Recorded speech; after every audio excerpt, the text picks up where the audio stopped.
பாருங்க காலையில் 4 மணிக்கு நெருப்பு மெதி இருக்கு. இப்போயே எவ்வளோ லைன் பாருங்க. அதுவா எங்கே உள்ளார எப்படி விட்டுறலாமா? இவங்கெல்லாம் பூ மதிக்க நிற்கிறாங்கண்ணே. இல்லை போய் பார்த்துக்கெல்லாம் வெளியே வராங்க.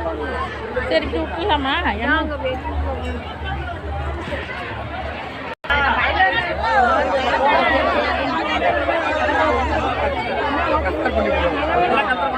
ஏன்னா இடம் இல்லை இந்த இடத்துல பாருங்க எல்லாம் காலையில நெருப்பு இறக்க இப்பயே உட்காந்துட்டு இருக்காங்க. திருப்புலியோட பாருங்க எல்லாம் உட்காந்துட்டு இருக்காங்க. அண்ணானே விட மாட்டேங்கிறேன். ஆமா அவங்க எல்லாம் எப்போ காலையில் 4 மணிக்குங்களா?